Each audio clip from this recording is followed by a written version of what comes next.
Би 20 настай байсан. Түүнийг би одоо ч тод дурсамж болгон санаж байна. Миний тархинд хизээж олдохгүй нэг өдөр би хамт клубт байсаа устгасан. Цөө хэдэн найзуудтайгаа нэг хөөхөн охиныг харсан. Тэр анхны харцаар миний төрхтэй байсан. Шаргал үс, гүн нүд хамар, жижигхэн бас өхөөрдөн мууруулал нь яг л улаасан байв. Сарнаа би түүн рүү ойртож үгүй юу гэж асуув. Тэр уух юм уу? Эсвэл ямар нэгэн зүйл хийхийг хүссэн гэж хэлсэн ч бид маш их уусан гэж тэр надад хэлсэн. Би эргэлзэж байсан газар нь ирэхэд гэхдээ удахгүй би найз нартай хүлээн зөвшөөрнө гэсэн. Эрт гарч бид такси захиалсан.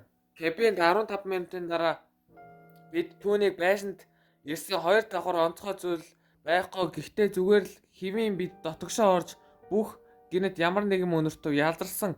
Би жаахан дотор муухараад асуув. Хэрв би угаалгаа өөрөө ашиглаж чадвал тэр гэж инээмсэглээд тийм гэж хэлээд би яаран орлоо. Тэнд өндөр нь хүчтэй болсон уу? Анхнаасаа өнөртөж байсан. Тоосонгүй. Өөлчгөн тэр угаалтуур би жаахан байна, нөхөр байна гэж бодсон. Дэндүү их гэхдээ энэ зүгээр л би биш байсан. Хажууд нуус цацрах чимээ сонсогдов. Ван би эргэж шүршүрнэв. Хөшиг дараа нь миний харсан зүйл, миний хийсэн зүрх, миний насны хүүгийн зогцыг хай. Гэрэмтлэгдсэн ванд хөвтөж байв. Би анх хараад үнэхээр их цочирдлоо. Түүний баруун хөлийг таслав. Би ч бас сандарч ашгарах гэсэн ч гэхдээ энэ гараагүй ч би гарахгүй гэж шийдсэн. Гадаа гарах учир нь тэр эмэгтэй байж магадгүй. Сэтгцийн өвчтэй алуурч намаагч алдч магадгүй.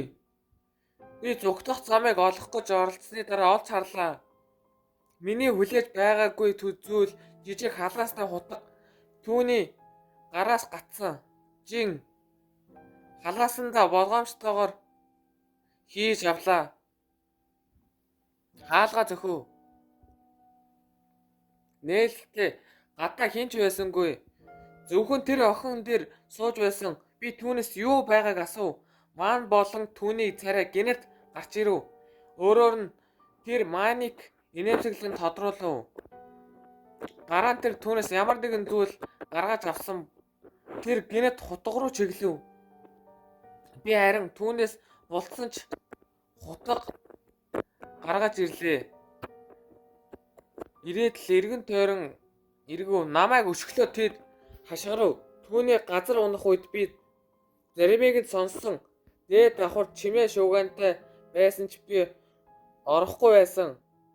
Би хаалгаар гүн гарсны шалгаараа дээд хоёр блок шууд гүү зогсоо цагдаа дуудсан. Цагдаа нар байшийг бүгэлдэн нэгдсэн.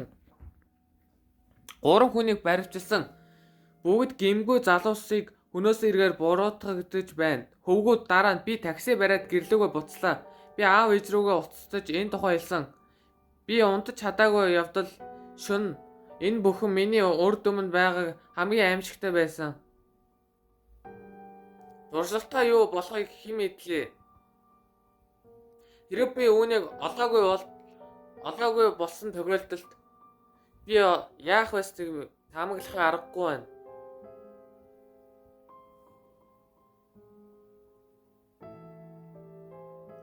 Одоо ч бодохоор би үнэхээр их айж байна. Ойдоо.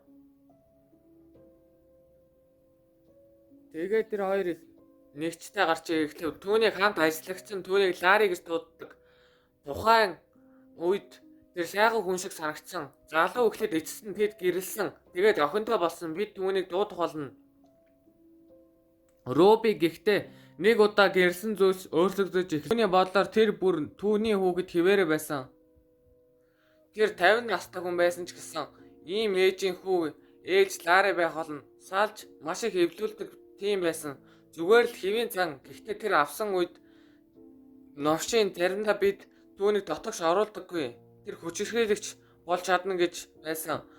Хүн тэр нэвтэрдэг байсан. Орох цонх. Тэр биднийг гомдоохуйч гэсэн зурагт гэр бүл гих мэт зүйлсийг эвдсэн. Бидний бүтээсэн гишүүний компьютер тэр үед л аимшигтай байсан. Тэр нэг өдөр манай гэрт орж ирээд хулгайлагдсан Руби болон 2 хоногийн турш зугтсан. Цагтаа түүнийг баривчилж Рубиг авчирсан. Лари тэр байсан ч гэсэн гэртээ харсан аав ээж нь шууд утгаараа цочордсон. Энэ нь болсон явдал бид өөрсдийн байрнаас нүүхэл шийдсэн. Байшин нүүх сайхан санаа байсан. Түүнээс бид аюулгүй замд хол түүнд ямар ч эд зүйл байхгүй тул түүнд байхгүй байсан. Бидэн рүү мөлхөж буцаж ирэх шалтгаан тиймээс бид нүүж цаг хугацаа өнгөрөх тусам бид суурсан. Шинэ байшинд бид бүгд сургуультай орлоо. Мөн би өргөлж сэрдэг байсан. Надаас өмнө шүршүрд орж видео тоглоом руугаа явсан. Сургууль гэхдээ энэ нэг өдөр би сэрэхэд 4 цагт авч дуудсан. Шүршүрт ороод би угаалгай өрөөнөөс гарч ирээд сонгохоор харав. Санамсаргүй харанхуй хിവэрэ дээш алхаж байсан хүн байсан. Манай байшингийн хажуугийн замд гинэт тэр дээшээ хараад над руу ширтэв. Тэд намайг харсан гэдгийг ойлгосон. Би тэнд зогссон. Тэгэд юу ч хийгээгүй. Дараа нь тэр хотлоо. Гудамжны гэрлийн дээр зогсож байсан Лари тэр хамгийн харгас инэвсэглэлтэй байв. Би түүнийг гадаа ирж байхыг хараад уушлаарай гэж шуудангаа хайрцагт хэлв. Тэр миний ээжтэй ярилцахыг хүссэн. Гэвч тэд дахин эхэлж болох юм. Би ээж рүү гүйж очоод түүнийг сэрээсэн ч бид уцаар ярихаар шийдсэн. Түүнийг төвшөөрхийн оронд цагтаа дотор 10 минутын дараа цагтаанаар түүнийг баривчлахаар ирсэн. Тэд үүнийг олж мэдсэн. Новшийн үедээ машин барьж яваад орхисон. Замын хагас хүртэл болон хизээ тэд түүн дээр хагалгааны цоорхоцсон байсныг хайсан. Халаасан дээр тэр үүнийг цагтаад хэлсэн. Зүгээр л тоглоом байсан ч хинч итгэсэнгүй. Би түүнийг баг байхад би үнэхээр дуртай байсан. Хий үзэгдэл гэх мэт юр бусын зүйлс сүнснүүд болохоор би үргэлж хөдөлдөг байсан. Сэтгэл төлөө Халлоуин миний эцэг их ах бид хоёрыг сүнсний аялалд хүргэсэн. Аяллаа үеэр бид хотод байсан жинхэнэ сүнстэй байшингуудаар зочлоор үнэхээр харгас сүнстэй гэж хэлсэн. Би илүү байж чадахгүй байсан. Би догдолж байгаа газартаа ирлээ. Аялал meetup хоосон зогсоол. Гэхдээ бид арай эрт байсан бөгөөд өөр хинч байсангүй. 9 ч 10 сар хүйтэн байлаа. Шүн болохоор аав ээж минь биднийг шийдсэн.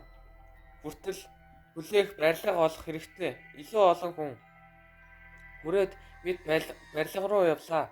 Машины зогсоол нь зориултын байсан. Хуучин зочид буудалд оров. Үүдний танхимд бид бүрэн нэвтрхийг оролцсон. Барих боловч бид хаалгануудыг олж мэдсэн. Дотор нь лобби руу хөтлөх байв. Хэдэн минут зогсны дараа төгжигдсөн. Эргэн тойронд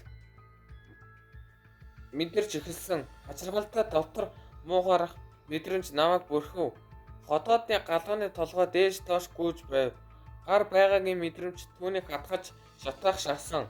Эргэн тойрноо харахад энэ нь илт мэдлэгдэж байв. Би болон манай гэр бүл ганцаараа байсан. Дотор үүдний танхимд барилгын лоб байв. Бас байхгүй. Хүмүүс орж ирэхийг бид нэг удаа харсан. Зогсоод бид орхиж би мэдэрсэн. Илүү сайн бөгөөд үүний дараа би шоконд орсон. Бидний хамгийн түрүүнд зогссон газрыг хараарай. Аялал бол миний гэр бүлийн байсан барилга юм. Хүлээж байна. Одоо бид энэ байранд орохгүй. Учир нь энд байгаа сүнс илүү байдаг. Бусдаас илүү хүчирхийлэл хөдөлгчтэй уулзсан. Бидний сүүдэр хүн байгаа гэж энд бичсэн байна. Энэ нь бүхэл бүтэн барилгыг айлгадаггүй. Зөвхөн таны нэвтэрч буй хэсэг түүнийг алгадаж мааждаг нь алдартай хүмүүс ирж байна. Дотор нь хэдэн зураг гарсан. Гэнэт би яаж гэдгийг мэдэхгүй байна. Бас яагаад гэхдээ би нэхэн гэдгийг таньсан хар дүрс хаалганы эсрэг зогсож байв. Зонхнууд нь нүдэн цагаан гэрэлтэж байв. Урт хуруутай үзүүртэй байв. Хадаас гэж бодоход үнэхээр аимшигтай байв. Сүүдэр тонилсан байж магадгүй хүн. Гэхдээ би энэ талаар нэг их бодсонгүй. Аялан тоглолтын дараа гэр бүл маань явх хүртэл буцаж гэртээ би ээжтэйгээ умдлаж эхлэв. Миний нуруу захтнаж шатаж байсан. Тэр тоос аваад надад хэлв. Тэр үүнийг биднийг бодож байсан гэж үзэх болно. Зүгээр л бидний алхаж байсан алдаа. Дараа шөнө гадаа эргэн тойрон тэр миний цамцыг хөрөхөд тэр асуув. Намайг маадсан байх та? Би буцаж бидгүнд хэлсэн. Тэр утсан дээр зураг аваагүй юм уу? Тэгээд надад үзүүлв. Би урт улаан зураастай тулгарсан. Миний мөрнөөс дунд хүртэл хөдөлсөн. Миний нурууны арс нэг сүүдэртэй байсан. Улаан юм шиг намайг болон миний бүх гэр бүлийг ингэж чадахгүй. Юу ч хэлгээс биш.